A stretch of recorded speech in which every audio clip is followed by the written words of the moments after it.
किसान भाइयों और बहनों नमस्कार। कृषि दर्शन कार्यक्रम में आज हम एक बहुत महत्वपूर्ण विषय पर चर्चा करने जा रहे हैं।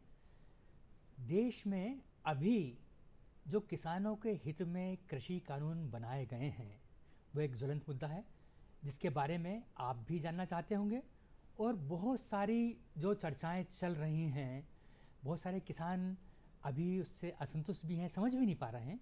उन सभी के लिए एक महत्वपूर्ण कार्यक्रम आज ये हो सकता है।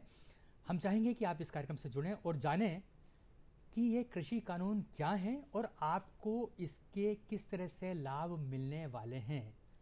विषय पर व्यापक चर्चा के लिए आज हमने बहुत बड़े जानकार मध्य भारत कंसोर्टियम, जो किसान उत्पादक संस्था है, किसान उत्पादकों की संस्था है बल्कि हम कहेंगे, उसके जो प्रमुख कार्यकारी हैं श्री योगेश द्विवेदी साहब आज हमारे बीच में। नमस्कार साहब साथियों, नमस्कार। और किसान भाइयों, आपके प्रतिनिधि के रूप में और साथ ही में कृषि विषयों के चिंतक, विचारक और पत्रकार डॉक्टर अनवर खान साहब भी हमारे बीच में हैं। आपका भी स्वागत है खान साहब। नमस्कार। तो किसान भाइयों, इन दोनों विशेषज्ञों के साथ आज हम बातचीत करेंगे कि ये कृषि कानून हैं क्या उनके असरात होने वाले हैं, क्या प्रभाव होंगे और आपको क्या फ़ायदे मिल सकते हैं इन कानूनों से।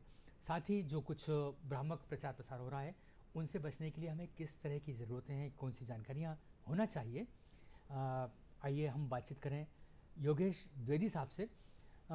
योगेश जी, एक तरफ तो हम देख रहे हैं कि प्रदेश सरकार की बात हो या देश की सरकार की बात हो, केंद्रीय सरकार बहुत सारे नए प्रावधान किसान भाइयों के लिए लागू किए हैं जिससे उनकी नीयत का पता चलता है।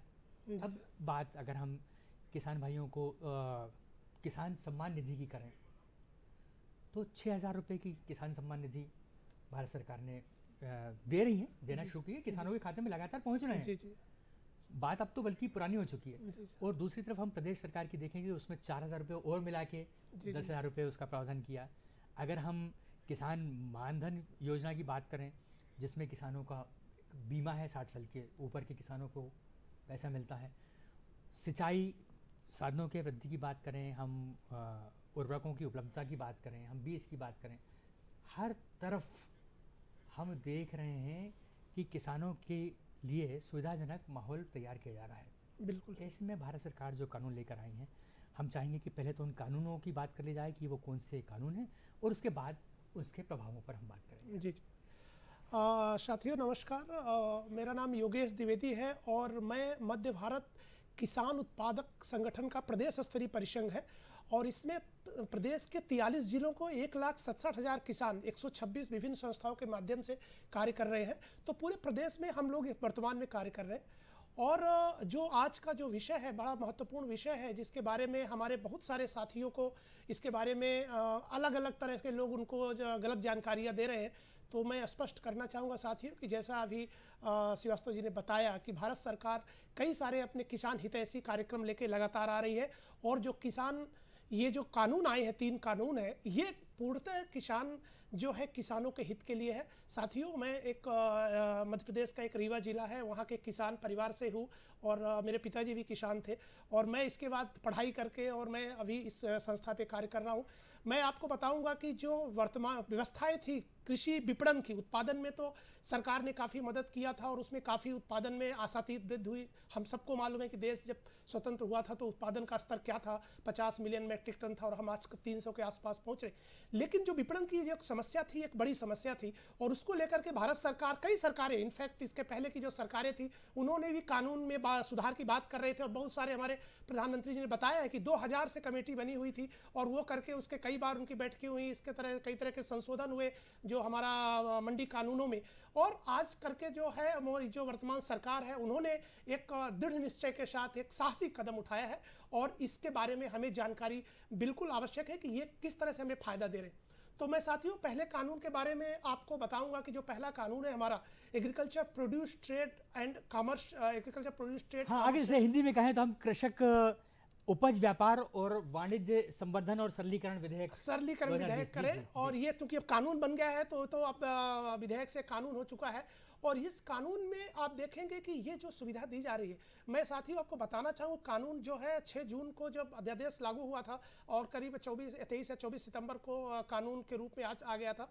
तो मध्य प्रदेश एक जो राज्य है, हम लोगों ने जो किसान उत्पादक संस्थाएं, किसानों की संस्थाएं, पूर्ण स्वामित्व की संस्थाएं, हमने उज्जैन जिले में, आगर जिले में, सागर जिले में, नरसिंहपुर जिले में, छिंदवाड़ा जिले में, किसान के गांव के पास जो मुख्यमंत्री, जो हमारे प्रधानमंत्री जी का सपना था कि किसानों को अपनी उपज बेचने के लिए उनको भटकना ना पड़े, उनको ज़्यादा दूर ना जाना पड़े, क्योंकि ज़्यादातर देखिए कि मालवा अंचल और जो कि हमारा सेंट्रल मध्य प्रदेश है, अगर आप बुंदेलखंड और बघेलखंड इन क्षेत्रों की बात करेंगे, वहाँ पे मंडी का घनत्व तो बहुत कम है। तो किसान हमारे, मैं व्यक्तिगत आपको बताऊँगा कि मेरे यहाँ से आज तक कोई कभी मंडी नहीं गया। मेरे घर से मेरी जो उपज है, हम लोग जो हमारे गाँव में अड़ती आते तो उनको बेचते थे, क्योंकि कोई द्विवेदी साहब, ये एक उदाहरण के रूप में दिया सकता है कि जब संस्थाएं आपके पास पहुंचेंगी, कंपनीज किसानों के पास पहुंचेंगी, तो उनको क्या लाभ हो सकता है। आपने कहा कि किसान को मंडी जाने नहीं पड़ा, वहीं की वहीं उन्होंने बेचा, नगद पैसे लिए और लाभान्वित हुए। ये तो बात हुई कृषक उपज व्यापार और वाणिज्य कानून जो है उसके क्या प्रभाव संभावित हैं, उसकी एक झलक है। अनवर भाई, अगर हम बात करें कृषक सशक्तिकरण और संरक्षण कानून के बारे में, जो कि कीमत का आश्वासन देता है और कृषि सेवा का करार करता है, ये जो कानून है, इस पर आपके क्या विचार हैं? किसान भाइयों, मैं इस दूसरे कानून के ऊपर मैं आपको बहुत ही सरल भाषा और शब्दों में बताना चाहता हूँ कि ये कानून के तहत किसान और कंपनी और व्यापारियों के बीच एक करार होगा, और वो करार कॉन्ट्रैक्ट फार्मिंग का होगा, उपज का होगा और मूल्य का होगा, ना कि ज़मीन का होगा, और ना ही किसी तरह से कोई ज़मीन के हस्तांतरण पर कोई ऐसा ये नियम लागू है। ये कानून जो है एक किसान को पहले से ही, जब फसल ज़मीन पे फसल नहीं बोई गई उससे पहले ही उसका मूल्य का आपका निर्धारण कर दिया जाएगा। इसी के साथ ही कंपनियां आपको एक बहुत ही उच्च कोटि के बीज, उपकरण, कृषि उपकरण, सोयल हेल्थ कार्ड, तमाम तरह की सुविधाएं आपको पहले ही प्रोवाइड कराएगी, जो आपको कहीं ना कहीं इससे पहले साहूकारों और बिचौलियों के बीच में आप जो कर्ज के में डूबते चले जा रहे थे किसान भाई, इन तमाम तरह की परेशानियों से उभारने में यह दूसरा जो कानून है बहुत ही कारगर और सफल साबित है। और इससे पहले भी ये कुछ राज्यों में इसके तहत कॉन्ट्रैक्ट फार्मिंग की जा रही थी, और वहाँ जो की जा रही थी वो कंपनी और किसानों के बीच काफ़ी कुछ इसमें उन किसानों को फ़ायदा मिला है, और आगे चलकर भी ये फ़ायदा किसानों को मिलेगा इस कानून के तहत। डॉक्टर अनवर ने हमको बहुत ठीक तरीके से बताया कि जो करार हो रहा है डॉक्टर साहब, वो किसान या किसान और कंपनी के बीच में हो रहा है, उसमें ज़मीन कहीं बात नहीं आती। तो एक जो भ्रांति किसानों का है कि उनकी ज़मीन बंधक हो जाएगी, वो बिकने का खतरा होगा, वो गुलाम हो जाएंगे, ऐसी तो कहीं कोई बात इसमें नहीं लगती है। बिल्कुल बिल्कुल, आप जो हमारे डॉक्टर साहब अनवर साहब ने बताया, और ये बिल्कुल सत्य है साथी। और मैं पुनः आपको स्पष्ट करना चाहूँगा कि भारत सरकार ने एक अलग से क्लियरिफिकेशन जारी किया था इस आंदोलन के पहले। जो अभी लोग हमारे किसान बाहर गुमराह होकर के जिनको आंदोलन में बैठे हुए, उसमें बहुत क्लियर लिखा है, दोबारा उन्होंने स्पष्टीकरण जारी किया था। और हमारे मध्य प्रदेश के ही हमारे विवेक अग्रवाल ज्वाइंट सेक्रेटरी थे, उनका एक सर्कुलर हम आपको सामने जो है आपने देखा होगा, उसमें बड़ा क्लियर, किसी भी दशा में किसान का जमीन जो है, जो भी क्रेता है, जो जिसके साथ अंदर, वो कभी ना उसको ले सकता है, ना ही उस पर कोई लोन ले सकता है, और किसी भी स्थिति में उसको अधिग्रहण नहीं कर सकता है।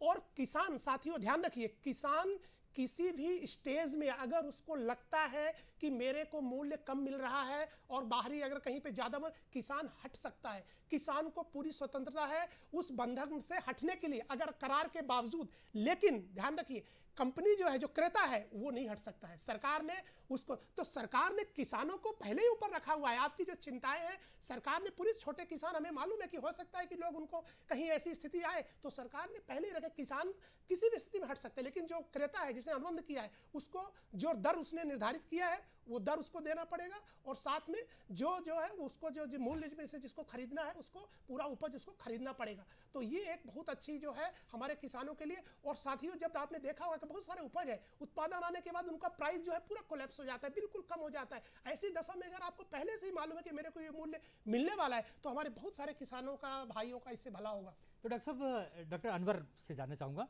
क्या किसानों को प्रतियोगी मूल्य की संभावना बढ़ रही है? क्या उसके हाथ में पावर आ रही है कि हम मूल्य तय करें?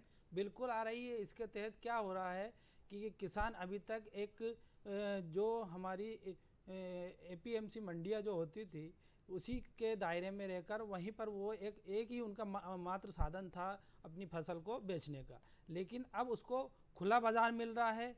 वो मंडी के अलावा अपने घर से भी तमाम कंपनियां जो उस टाइम पे हमारे यहाँ अवेलेबल होगी उन कंपनियों को घर से बेच सकेगा। दूसरी चीज़, अंतर राज्य में भी उसको बेचने की सुविधा प्राप्त होगी। किसान कहीं ना कहीं तमाम जैसे मंडियों में लाइन में लगा रहता था तो कहीं घंटे, कहीं दिन, कई महीने उसको लाइन में लगने से उसके समय बर्बाद होता था।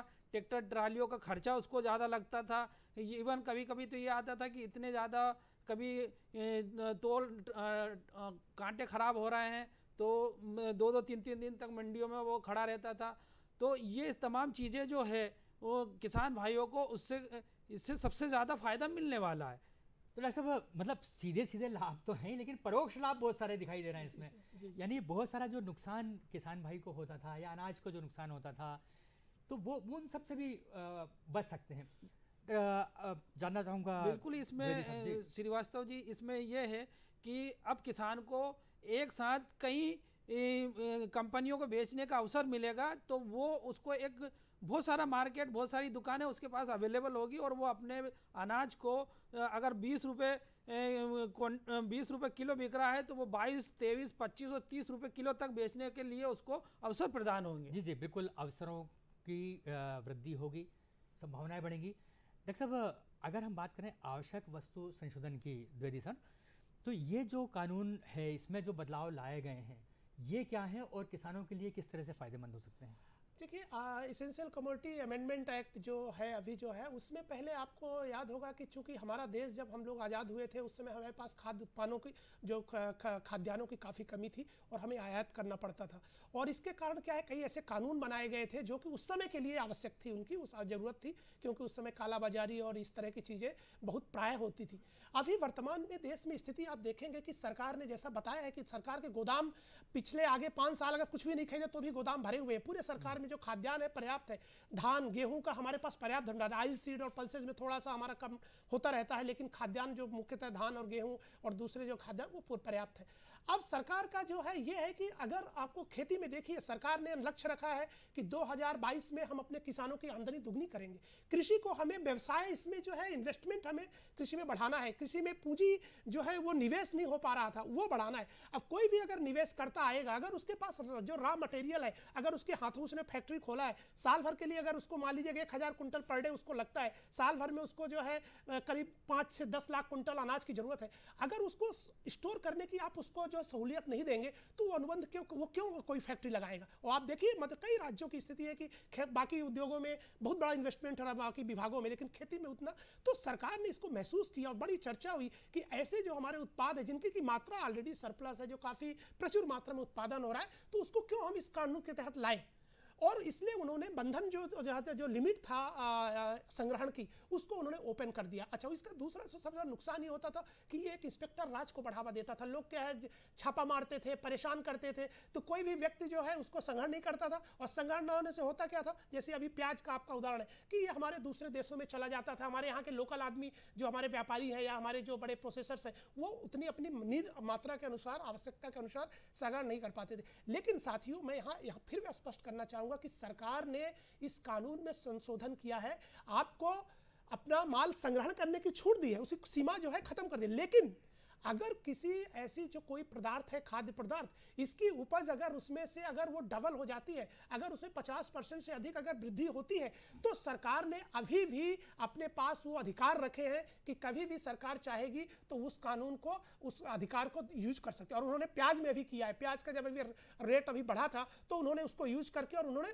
रोक लगा दी थी कि सीमित। तो सरकार के पास अभी भी वो चॉइस है कि कभी भी अगर वो चाहेगी तो उसमें हस्तक्षेप कर सकती है। तो उपभोक्ताओं को भी चिंता करने की जरूरत नहीं है, किसानों को भी चिंता नहीं करने की जरूरत है।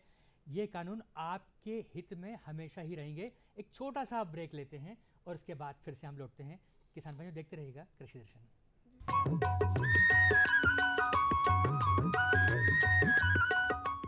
अरे सुन तो।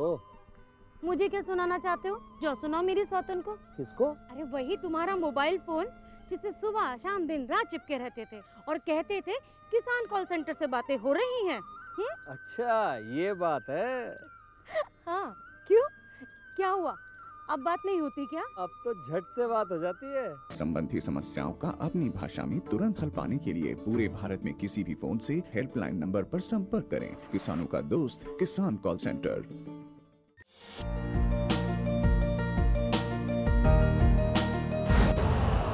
यूरिया का स्वदेशी उत्पादन 70 लाख टन बढ़ाने के लिए 6 उर्वरक संयंत्रों का उद्धार किया जा रहा है। FCIL के गोरखपुर, सिंदरी, तलचर और रामागुंडम संयंत्र, HFCL की बरौनी इकाई और BVFCL की नामरू फोर्थ। सोने पर सुहागा ये है कि देश में अब बनेगा सिर्फ नीम लेपित यूरिया, क्योंकि इससे होगा किसानों का फायदा ही फायदा। अनाज का उत्पादन 10% तक बढ़ेगा। बढ़ेगी 10 से 15% नाइट्रोजन क्षमता।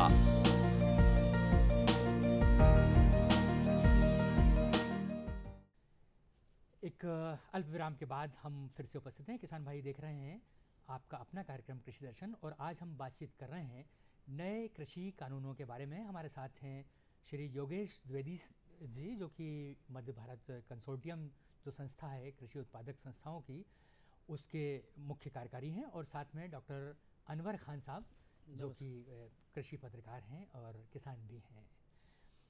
ब्रेक पर जाने से पहले हम बातचीत कर रहे थे कि ये कानून वास्तव में है क्या और किस तरीके से आपको फ़ायदा मिल सकता है। द्विवेदी साहब, अगर आप इजाज़त दें तो अभी कल 18 तारीख को यहाँ रायसेन में एक बड़ा किसान सम्मेलन हुआ जी। और उसमें प्रदेश सरकार के प्रतिनिधि और माननीय मुख्यमंत्री तो शामिल हुए ही, लेकिन प्रधानमंत्री जी ने भी उसको एक वर्चुअल स्पीच दी और उन्होंने कृषि कानूनों के बारे में क्या कहा, ये हमें भी जानना ज़रूरी है और हमारे किसान भाई भी इसको ज़रूर सुने। नए कानून में हमने सिर्फ इतना कहा है कि किसान अगर उसको फायदा नजर आता है तो पहले की तरह जाके मंडी में बेचे, और बाहर उसको फायदा होता है तो मंडी के बाहर जाने का उसको हक मिलना चाहिए, उसकी मर्जी को। क्या लोकतंत्र में मेरे किसान भाई को इतना हक नहीं हो सकता है? अब जहां किसान को लाभ मिलेगा वहां वो अपनी उपज बेचेगा। मंडी भी चालू है, मंडी में भी आकर के बेच सकता है। जो पहले था वो भी कर सकता है, किसान की मर्जी पर करेगा। बल्कि नए कानून के बाद तो किसान ने अपना लाभ देखकर अपनी उपज को बेचना शुरू भी कर दिया है। हाल ही में एक जगह पर धान पैदा करने वाले किसानों ने मिलकर एक चावल कंपनी के साथ समझौता किया है। इससे उनकी आमदनी 20% बढ़ी है। एक और जगह पर आलू के 1000 किसानों ने मिलकर एक कंपनी से समझौता किया है। इस कंपनी ने उन्हें लागत में 35% ज्यादा की गारंटी दी है। एक और जगह की खबर में पढ़ रहा था, जहां एक किसान ने खेत में लगी मिर्च और केला सीधे बाजार में बेचा तो उसे पहले से 2 गुनी कीमत मिली। आप मुझे बताइए, देश के प्रत्येक किसान को ये लाभ, ये हक मिलना चाहिए या नहीं मिलना चाहिए?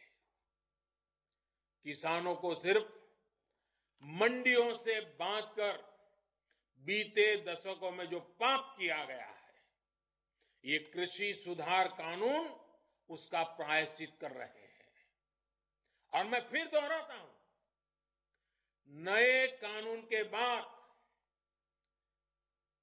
6 महीने हो गए, कानून लागू हो गया, हिंदुस्तान के किसी कोने में कहीं पर भी एक भी मंडी बंद नहीं हुई है।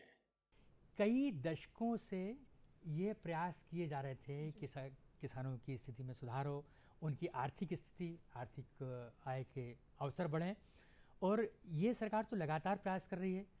कि किसानों को खेती को लाभ का धंधा बनाया जाए, किसानों को आत्मनिर्भर बनाया जाए और आय में लगभग 2 गुनी वृद्धि 5 वर्षों में की जाए और इसी सिलसिले में लगातार प्रयास किए जा रहे हैं। अब ये जो 3 कानून आए, एक बार फिर से हम दोहराना चाहेंगे कि एक कृषक उपज व्यापार और वाणिज्य संवर्धन और सरलीकरण कानून, किसानों ये कृषक सशक्तिकरण और संरक्षण, कीमत आश्वासन और कृषि सेवा करार बिल और आवश्यक वस्तु संशोधन कानून, ये 3 कानून हैं हमारे पास। फिर से अगर हम बात करें कि ये जो कृषक उपज व्यापार और वाणिज्य कानून है, ये आत्मनिर्भरता की ओर बढ़ाने के लिए किस तरह से किसानों के लिए उपयोगी होगा? देखिए, अभी जैसा मैंने आपको बताया कि इस कानून आने के बाद, इस कानून के आने के पहले मैं हमारी जो हम लोग जहाँ काम करते हैं, छोटे किसानों के संगठन है जिसमें 1000 से 500 से 1000 किसान हैं। अब हमारे पास पूंजी, उतनी ज़्यादा पूंजी नहीं होती। किसान क्योंकि 1500 रुपये इकट्ठा करते हैं और 10 से 20 लाख रुपए इकट्ठा करके अपने व्यवसाय कर रहे हैं। लेकिन हमारे पास इस कानून के आने के पहले ये स्वतंत्रता नहीं थी कि हम मंडी के बाहर अपने किसानों की उपज जाके डायरेक्ट खरीद सकें। ये स्वतंत्रता हमारे पास नहीं थी और अगर हमें उसके लिए करना है तो हमें उसमें 3 करोड़ रुपए का यहाँ पे फीस था, जिसको कि मंडी के बाहर अगर आपको खरीदी केंद्र स्थापित करनी है तो 3 करोड़ रुपए। तो छोटे व्यापारी के लिए संभव बिल्कुल संभव नहीं था। छोटे व्यापारी किसान संगठन के लिए नहीं संभव था, हमारे जैसे लोग संगठनों के लिए जो कि पूरे प्रदेश में और प्रदेश में कार्य कर रहे हैं। लेकिन उस कानून के आने के बाद मैं आपकी बड़ी खुशी है हमें आपको बताते हुए, और हमने हर स्तर पे बताया कि हमने मंडी के बाहर भी ऐसे केंद्र खोले और हमारे जैसे सागर जिले में बासा जो एक गाँव है जहाँ पे कि किसान मंडी वहाँ से 40 किलोमीटर दूर है, हमारे किसान उनके आ रहे हैं और उनको रोज उनको उपज का रेट उनको SMS के माध्यम से हम दे रहे हैं। क्वालिटी का परीक्षण उनके सामने होता है और उनको लगता है कि अगर ये मूल्य हमको ठीक है तो वो हमको बेचते हैं, नहीं आता तो वो दूसरी जगह मंडी चले जाते हैं। तो जो किसानों को अपनी उपज बेचने के बेहतर अवसर मिल रहे हैं, एक बोलते हैं बास्केट ऑफ चॉइस, आपके पास चॉइस है। जैसे मैं उपभोक्ता हूं, अगर मैं जाके बाजार में जाता हूं, मेरे पास बहुत सारी दुकानें होती हैं खरीदने के लिए। किसानों को अपना उपज बेचने के लिए आज़ादी होनी चाहिए। और जैसा हमारे डॉक्टर साहब ने बताया कि अब किसान केवल अपने ही प्रदेश में नहीं कहीं भी जाएंगे। और सबसे महत्वपूर्ण ये साथियों, जो सरकार का जो ध्येय है कि कृषि को व्यवसाय की तरफ हम ले जाएं, इससे आमदनी अगर वृद्धि करनी है तो कृषि को हमें उद्योग की तरफ ले जाए। अब मेरे छोटे किसानों के बच्चे जो हमारे जो बेरोजगार पढ़े लिखे नौजवान है किसानों के, वो भी अब अपने कृषि उपज को गांव में संग्रहण करके और बाहर ले जाके बेच करके अच्छा पैसा, तो कृषि व्यापार और व्यवसाय के एक बेहतर अवसर ये कानून के माध्यम से हमारे किसानों को मिल पा रहा है। जल्दी साहब, इसमें 2 बातें जरूर और अच्छी उभर के आ रही हैं कि आपने कहा कि किसानों के बच्चे मिलकर संग्रहण कर रहे हैं, जी। यानी FPOs बढ़ेंगे, है ना, वो संगठित होंगे और कृषि व्यापार की तरफ बढ़ेंगे। और जब बढ़ेंगे तो बार्गेन करने की क्षमता उनमें आएगी। बिल्कुल। जो एक किसान बेचने के लिए कमजोर पड़ता था, जब 100 किसान 1000 किसान मिलकर अपने उत्पादों का मूल्य तय करने की उनको क्षमता आएगी ना। बिल्कुल बिल्कुल बिल्कुल सर। साथ में बताना चाहूँगा साथियों, माननीय प्रधानमंत्री जी ने 15 अगस्त के दिन, आपको याद होगा जब चित्रकूट आए थे अगस्त महीने में पिछले, तो उन्होंने पूरे देश में 10,000 नए किसान उत्पादक संगठन बनाने। ये संगठन क्या है? ये किसानों के संगठन है। किसानों को अब व्यवसायी है जो कारपोरेट, जो बोल रहे हैं लोग बार बार ये अफवाह कि कारपोरेट से सरकार ने जो है किसानों को गिरवी करे, बिल्कुल नहीं है साथियों। 10,000 नए किसान उत्पादक संगठन, और हमारे प्रदेश में हर ब्लॉक में किसान उत्पादक संगठन बनाने का हमारे मुख्यमंत्री जी ने घोषणा की। 1000 नए किसान उत्पादक संगठन बन रहे। ये किसान संगठन पूरी तरह से किसानों के स्वामित्व, इसका जो मुनाफा होगा वो किसानों का होगा। किसानों के बच्चे उस पर काम करेंगे, उनको उसमें से रोजगार मिलेगा। जो हमारे गांव के जो हमारे भाई है, मजदूर भाई है, जिनको बाहर जाते थे रोजगार, उनको गांव स्तर पे रोजगार मिलेगा। और सरकार ने साथियों इसके अलावा आपने सुना होगा सबसे दूसरी बड़ी स्कीम है जो अधोसंरचना विकास का, जो फार्म गेट पे अधोसंरचना विकास का भारत सरकार ने 1 लाख करोड़ का जो बजट रखा है। और मध्य प्रदेश का हमारा जो बटा है 6,500 करोड़ का, 7,600 करोड़ का बजट रखा है कि आप अपने खेत के आसपास इस तरह की अधोसंरचना निर्माण कर सकते हैं, जिसमें सरकार विभिन्न तरह का अनुदान रही है। सरकार ब्याज में अनुदान छूट दे रही है। उन्होंने ऋण लौटाने के लिए बोल रहा है कि 2 साल तक आप चाहो तो ऋण नहीं लौटाओ, आपको उतनी छूट है। साथ में उन्होंने जो सब्सिडी है हमारी, जो 30 से 35% सब्सिडी, वो भी मिलेगी। अगर आपको अपना संसाधन केंद्र बनाना है, वेयर हाउस बनाना है, कोल्ड स्टोरेज बनाना है, तो यहाँ तक कि आपको निजी मंडी खोलनी है, किसान भी मेरा मंडी खोल सकता है। तो ये सब आज़ादी जो है इन कानूनों के कारण। द्विवेदी जी, किसान के जो बच्चे होंगे उनको रोजगार के अवसर भी ज़्यादा से ज़्यादा उपलब्ध होंगे। वहीं जो एक डिजिटल मार्केटिंग के तहत किसान अपना अनाज घर बैठे अच्छी से अच्छी कंपनी को बेच के और अच्छे से अच्छा दाम भी उससे लाभ कमा सकता है। और कमाने का उसको ज़्यादा से ज़्यादा अवसर प्रदान होंगे। तो कहीं ना कहीं जो अभी तक जो बेरोजगारी का जो एक किसान और ग्रामीण में बेरोजगारी का जो आलम फैला हुआ था, वो बेरोजगारी धीरे धीरे दूर होगी। इन तीनों तमाम कानूनों के माध्यम से कंपनी जब कॉन्ट्रैक्ट फार्मिंग में आएगी तो ज़्यादा से ज़्यादा बेरोजगारों को रोजगार के अवसर प्रदान होंगे।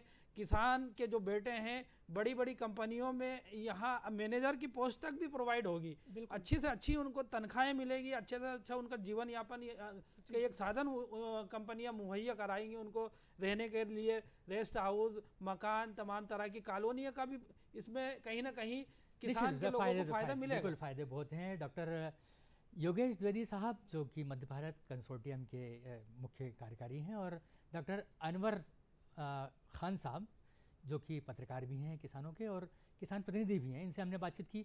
निष्कर्ष सामने ये आया कि ये जो 3 कृषि कानून हैं दरअसल ये किसानों के हित के लिए 3 मंत्र हैं जिनकी आहुति किसान कल्याण के लिए दी जा रही है कि ये निश्चित रूप से श्रीवास्तव जी, मैं ये चाहता हूँ कि तमाम देश के किसानों को जो 8 पेज की एक सरकार ने चिट्ठी जारी की उसको बारीकी से पढ़ना चाहिए, क्योंकि जो किसान भाई अभी तक गुमराह हो रहे हैं, जिनके पास तीनों कानून का एक गजट नोटिफिकेशन प्राप्त नहीं हो पा रहा है या पढ़ नहीं पा रहे हैं, उन तमाम किसानों से मेरा निवेदन है कि वो ये 8 पेज की जो नरेंद्र सिंह तोमर जी की जो हमारे देश के कृषि मंत्री हैं उनकी चिट्ठी को जरूर पढ़ना चाहिए एक नज़र में। जी जी, बहुत बहुत अच्छी बात कही डॉक्टर अनवर ने कि सरकार हर तरीके से प्रयास कर रही है। माननीय प्रधानमंत्री जी कह रहे हैं किसानों को कि ये किस तरीके से कानून आपके हित में है। हमारे कृषि मंत्री महोदय भी लगातार किसानों के संपर्क में हैं और प्रयास किया जा रहा है कि सभी को समझाइश दे के खुशी खुशी इस कानून को स्वीकार करने के लिए एक अवसर है आपको और इस अवसर को बेहतर अवसर के रूप में इसको ले। जी, आप दोनों महानुभावों का बहुत बहुत धन्यवाद और किसान भाइयों इसी के साथ हमें अनुमति दीजिएगा। नमस्कार।